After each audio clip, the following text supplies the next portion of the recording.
Assalamualaikum warahmatullahi wabarakatuh. Halo semuanya, apa kabar? Kita bertemu lagi dalam kesempatan yang sangat bagus ini di channel NLP Spiritual Motivasi. Masih bersama saya Ahmad Fatahillah.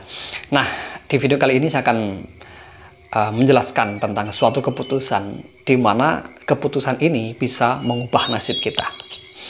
Nah, tonton terus sampai habis.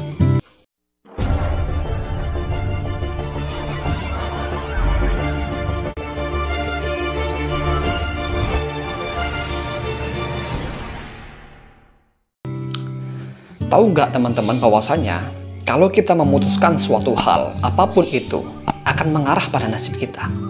Entah nasib baik ataupun nasib yang buruk. Itu sesungguhnya adalah dari keputusan kita sendiri. Hasil dari apa yang kita putuskan. Seperti itu. Percaya ataupun tidak, sesungguhnya hidup kita saat ini, kondisi hidup kita saat ini, nasib kita bagaimana, itu adalah hasil dari keputusan-keputusan yang sudah kita buat 5 tahun dari belakang atau bahkan 10 tahun dari belakang. Begitu. Contoh ini ya, contoh kecil saja. Anda saat ini menjadi profesi apa? Menjalani profesi apa? Apakah menjadi seorang pegawai, seorang pengusaha, atau bahkan seorang manajer, seorang bos? Semua itu adalah hasil keputusan diri Anda sendiri di tahun-tahun yang lalu.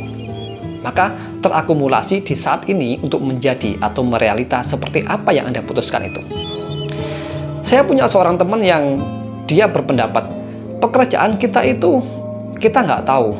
Kita meskipun kuliah di jurusan teknik, tapi ternyata pekerjaannya di petani misalkan. Nah, dia bilang atau dia berpendapat bahwasanya pekerjaan yang ada saat ini itu dia tidak ikut memutuskannya, tetapi tiba-tiba dia mendapatkannya begitu saja. Nah, itulah realitanya yang dia yakini bahwasanya hal tersebut sesungguhnya dia putuskan sendiri untuk menjadi apa, terserah kondisi atau lingkungan yang ada saat itu. Mungkin dia jurusan teknik tapi menjadi seorang pengusaha, bisa jadi. Ya, termasuk saya. Dulu kuliah jurusan pendidikan Islam, tetapi sekarang tidak hanya menjadi guru, ya, juga menjadi seorang YouTuber. Nah, seperti itu. Kenapa? Ini semuanya adalah karena suatu keputusan yang kita buat sendiri. Dan keputusan ini sangat menentukan bagaimana langkah kita ke depan, bagaimana kondisi kita, bagaimana nasib kita ke depannya, seperti itu. Nah, pertanyaannya sekarang adalah bagaimana cara kita membuat sebuah keputusan. Nah, sebelum kita membuat sebuah keputusan, kita harus tahu dulu apa pilihan yang ada, apa pilihan yang harus kita ambil. Sesungguhnya manusia itu selalu memilih. Karena ada sebuah asumsi yang cukup menarik di dalam NLP, yaitu setiap orang ternyata memilih sesuatu yang terbaik berdasarkan pilihan yang ada menurut mereka. Maksudnya begini, orang itu akan selalu memilih dan memilih. Hidup ini adalah sebuah pilihan, ya. Saya menjadi guru ini pilihan, Anda menjadi seorang pengusaha itu pilihan, Anda menjadi seorang kontraktor itu pilihan, menjadi seorang petani itu sebuah pilihan. Bahkan ada orang yang menganggur, itu pun sebetulnya adalah sebuah pilihan hidupnya, di mana dia memilih untuk menganggur. Sesungguhnya hidup ini kan suatu pilihan, maka kita bisa memilih A, memilih B, memilih C, dan seterusnya. Pilihan inilah yang akan membuat kita memutuskan suatu hal. Kita memilih mungkin ini yang terbaik untuk saya. Misalkan kita memilih sebuah pekerjaan. Kalau saya mau menjadi seorang YouTuber, menjadi seorang guru, ini mungkin yang terbaik untuk saya. Anda mungkin juga memilih untuk menjadi seorang pegawai, menjadi seorang petani, menjadi seorang pembisnis. Itu adalah pilihan yang terbaik yang ada menurut Anda. Nah, dari sebuah pilihan tersebutlah kita membuat sebuah keputusan. Kita akan memilih dan memutuskan suatu hal, entah itu pekerjaan atau bahkan jodoh. Maka nantinya di sini akan mengantarkan bagaimana kondisi kita ke depannya. Misalkan ada seorang pengangguran, dia memilih menganggur. Bagi dia, pilihan yang terbaik saat itu adalah menganggur. Mungkin dia sudah melamar ke sana kemari dan tidak terima, dan dirinya pun merasa nggak punya skill, akhirnya dia memilih untuk menganggur. Alih-alih dia mengatakan ini sudah nasibnya. Sesungguhnya itu adalah pilihan yang dia buat sendiri. Itulah nasib yang dia ambil sendiri, yang dia putuskan sendiri. Seperti itu. Maka dalam konsep NLP, kita memilih yang terbaik dengan pilihan yang ada saat itu. inilah kenapa kalau kita orang Islam, kalau kita orang beragama, apapun itu agama Anda, kita disuruh untuk berikhtiar atau berusaha. Nah, sesungguhnya dalam ikhtiar, dalam usaha ini ada proses memilih. Ya, misalkan soal jodoh, kita tidak langsung mendapatkan seorang pasangan yang kita inginkan, tetapi kita ada proses memilih si A, memilih si B, memilih si C, dan sebagainya, dan seterusnya. Akhirnya apa? Kita memutuskan seseorang yang tepat untuk menjadi jodoh. Nah, ini ada testimoni menarik dari teman saya, juga seorang subscriber di channel ini. Nah, Anda bisa lihat di sini, dia ini sudah memutuskan untuk menikah.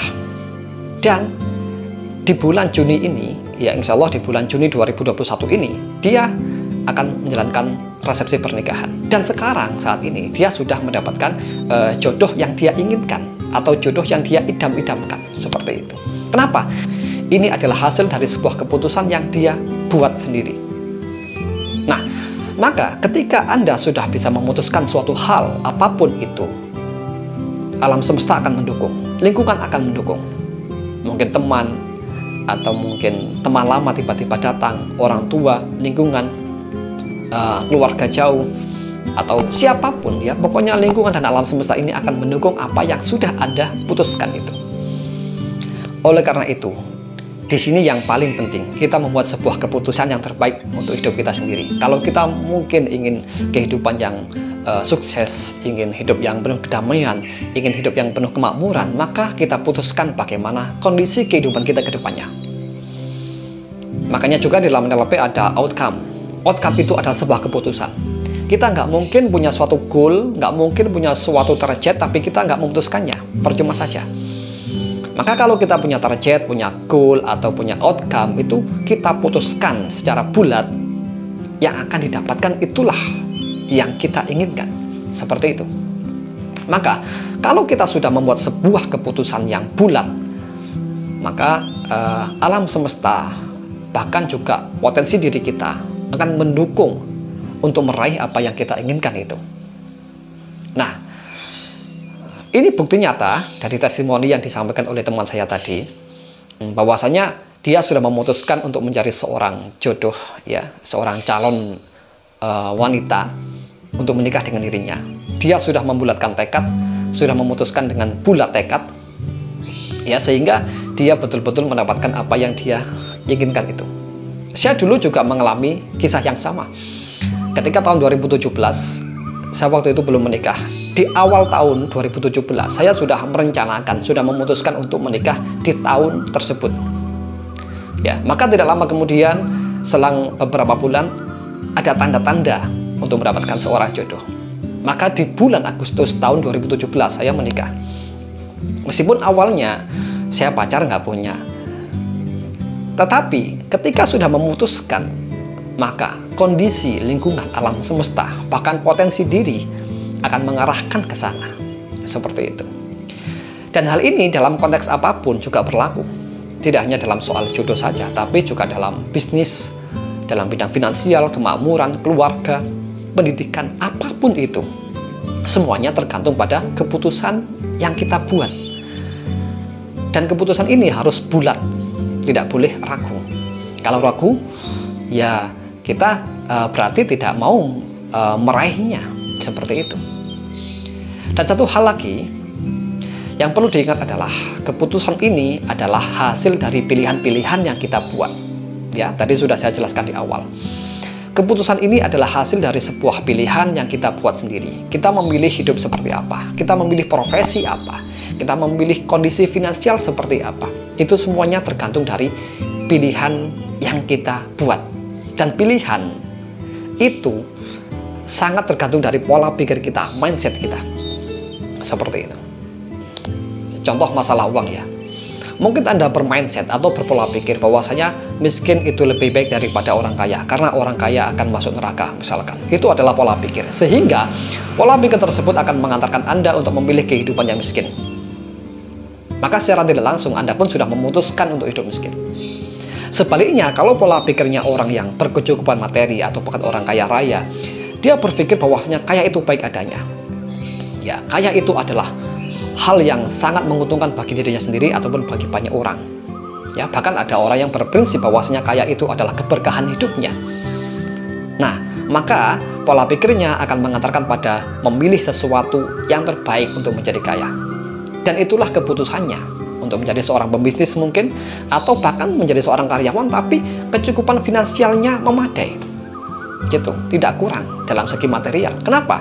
Karena dari pola pikirnya inilah dia memutuskan, dia memilih yang terbaik yang ada saat itu untuk memilih kondisi kehidupannya. Maka disinilah nasib kita itu sesungguhnya ditentukan dari satu pola pikir, yang kedua pilihan, yang ketiga keputusan. Inilah yang menentukan kondisi hidup kita atau nasib kita ke depannya. Jadi kalau kita saat ini kondisinya seperti apapun, maka kita bisa memilih hal yang baru. Kita bisa memutuskan hal yang baru yang jauh lebih baik untuk memperbaiki kondisi hidup kita, nasib kita ke depannya. Seperti itu. Sampai jumpa di video berikutnya. Jangan lupa untuk subscribe bagi yang belum. Terima kasih. Wassalamualaikum warahmatullahi wabarakatuh.